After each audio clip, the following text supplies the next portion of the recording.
जय श्री कृष्णा दोस्तों, मेरे यूट्यूब चैनल में आप सभी का हार्दिक स्वागत है। तो दोस्तों आइए आज हम जानते हैं कि कौन कौन से 5 पौधे ऐसे हैं जिनको कभी भी नहीं लगाना चाहिए दरवाजे के सामने, तथा उसको लगाने से गरीबी आती है घर में, उसको तुरंत उखाड़ के फेंक देना चाहिए। दोस्तों एक समय की बात है, भगवान श्री कृष्ण के मित्र उनसे मिलने के लिए द्वारिका नगरी पधारे हैं। भगवान श्री कृष्ण उनका स्वागत करते हैं और उनके आने का कारण पूछते हैं। भगवान श्री कृष्ण के सखा उनसे कहते हैं, हे केशव, तुम तो सर्वज्ञ हो, सब कुछ जानते हो।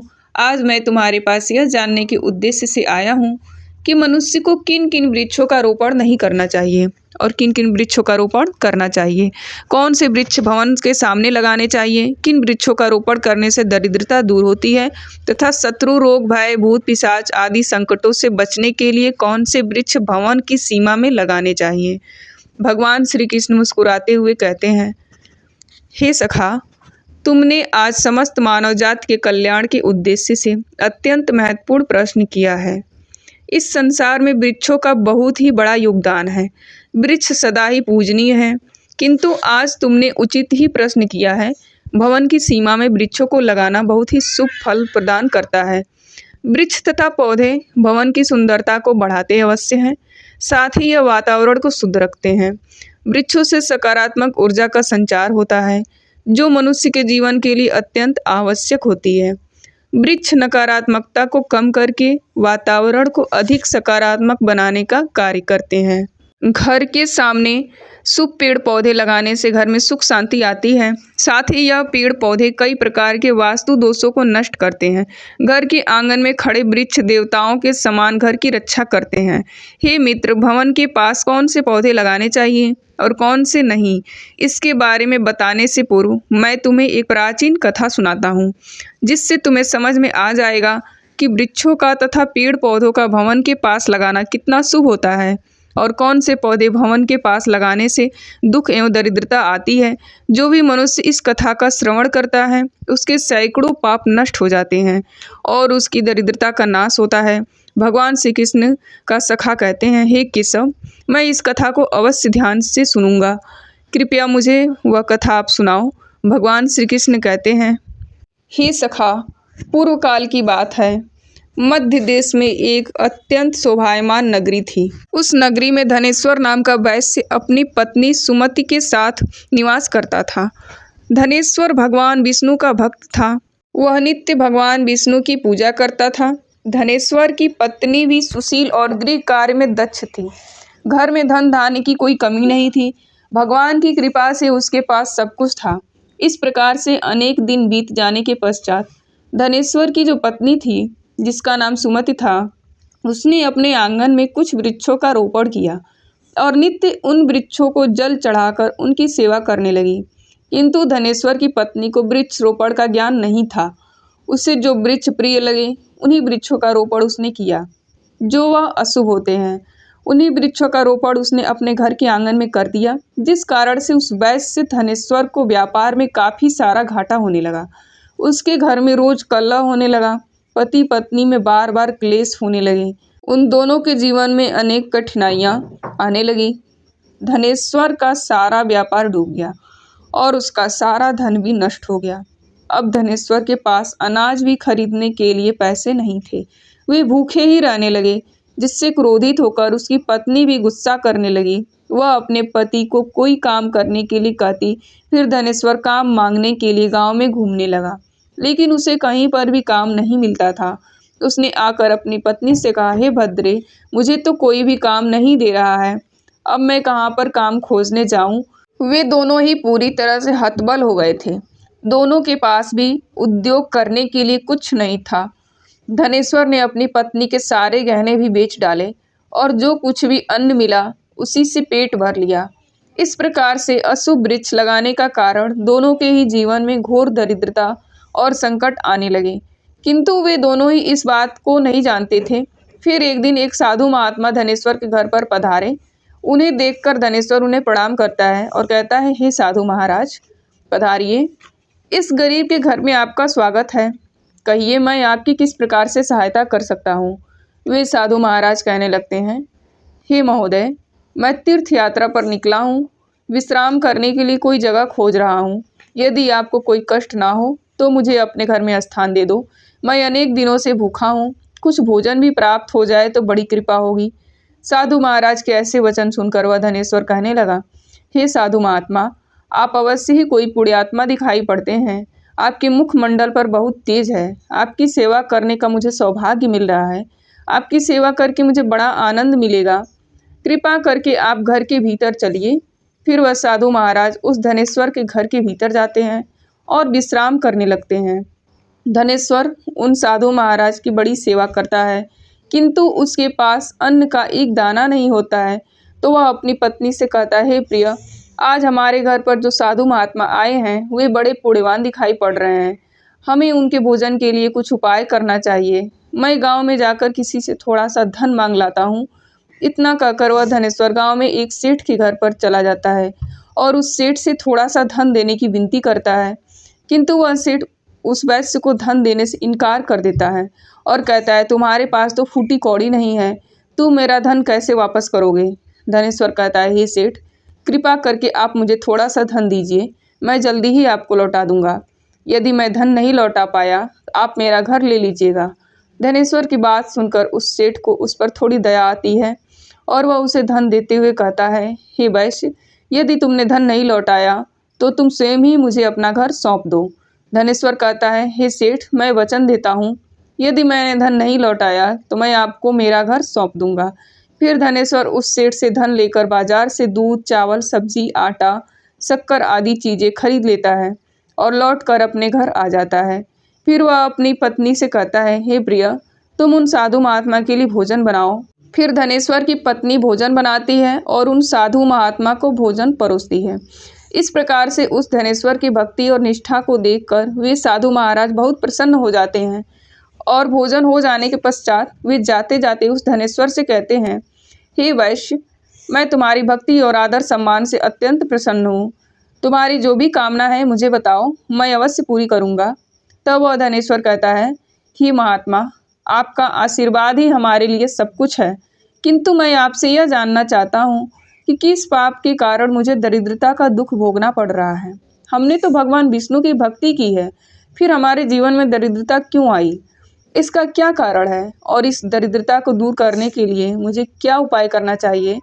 फिर वह साधु महात्मा कहते हैं, हे वैश्य, मैं जब तुम्हारे द्वार पर आ गया था तभी मुझे यह ज्ञात हो गया था कि तुम्हारे जीवन में घोर दरिद्रता और संकट आए हुए हैं, क्योंकि तुम्हारे भवन के सामने जो वृक्ष है वे ही तुम्हारी दरिद्रता के कारण हैं। इसलिए तुम इन वृक्षों को हटाकर उनके स्थान पर शुभ पौधों का रोपण करो।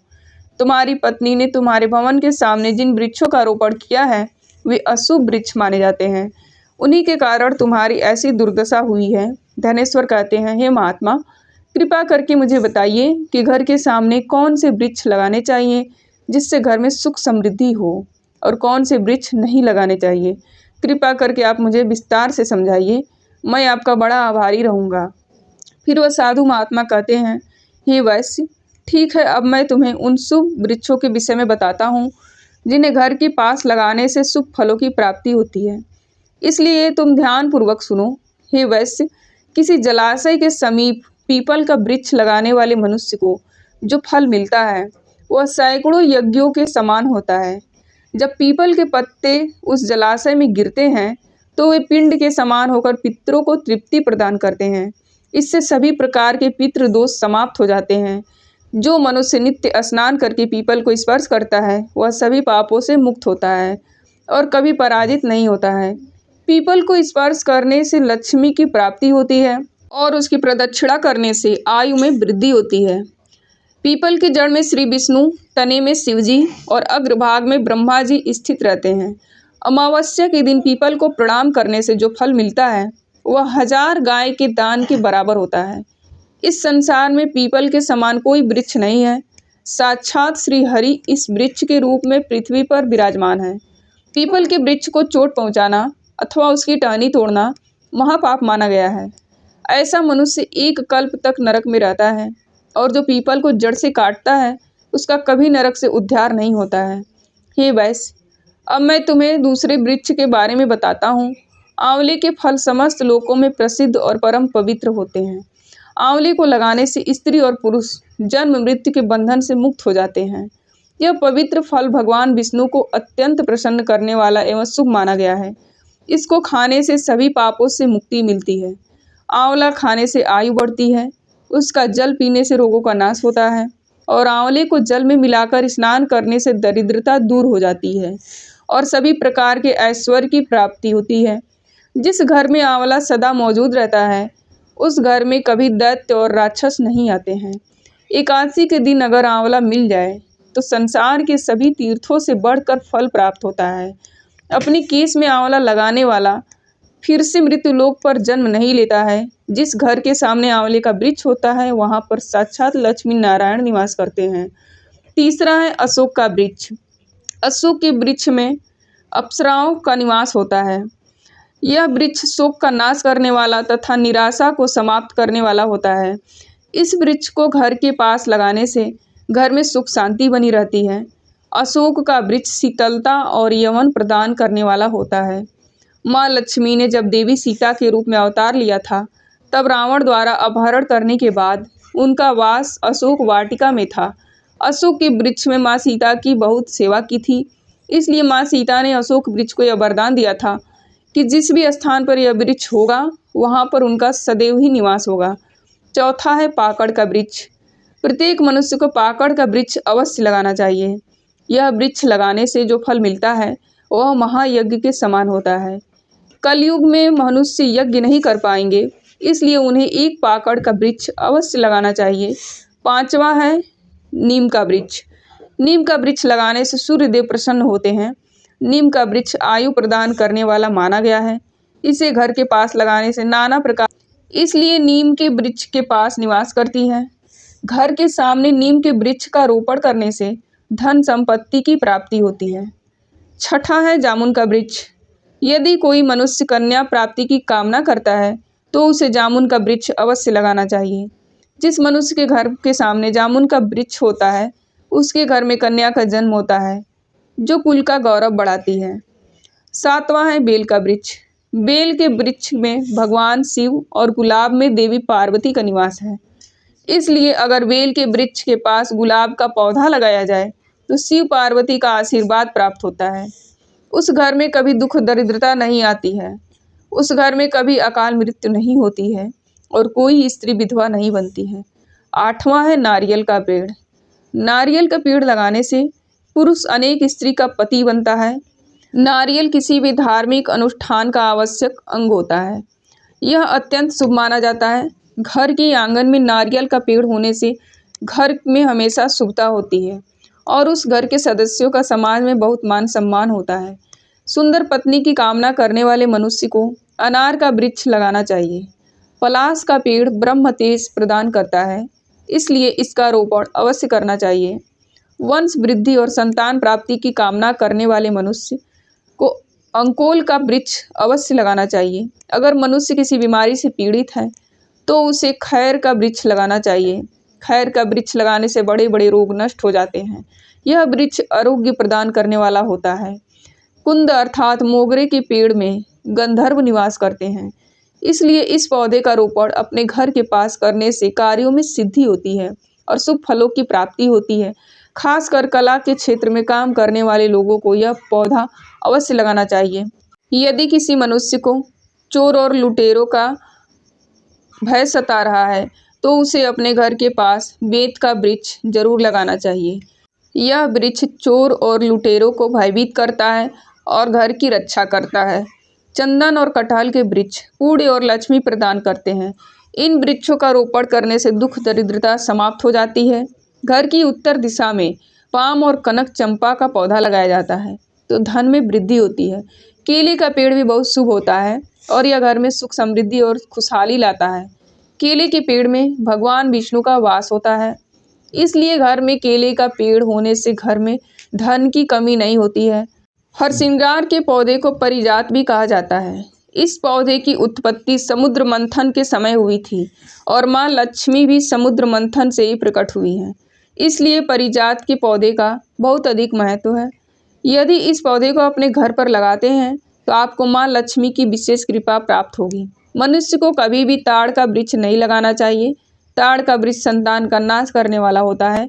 जिस घर के पास ताड़ का वृक्ष होता है, घर के संतानों की कभी उन्नति नहीं होती है। मनुष्य को कभी भी अपने घर के पास बहेड़े का वृक्ष नहीं लगाना चाहिए। इस वृक्ष पर प्रेतों का वास होता है। जो मनुष्य बहेड़े का वृक्ष लगाता है वह प्रेत बन जाता है। उसके नीचे बैठकर कभी पूजा पाठ भी नहीं करना चाहिए। अगर किसी मनुष्य को शत्रुओं का भय सता रहा है तो उसे केवड़े का वृक्ष लगाना चाहिए। यह शत्रुओं का नाश करने वाला होता है। घर में कभी भी ऐसे पौधे नहीं लगाने चाहिए जिनको काटने या तोड़ने पर दूध निकलता हो। घर के सामने कभी भी बबूल का पेड़ नहीं लगाना चाहिए, इसे लगाने से विपत्ति आती है। घर के सामने बेर का वृक्ष भी नहीं लगाना चाहिए, इसे लगाने से नकारात्मकता बढ़ती है, घर का नाश होता है और संकटें आती हैं। किसी भी मनुष्य को अपने घर के अंदर पपीते का वृक्ष नहीं लगाना चाहिए। इस वृक्ष को लगाने से धन का नाश होता है और दरिद्रता आती है।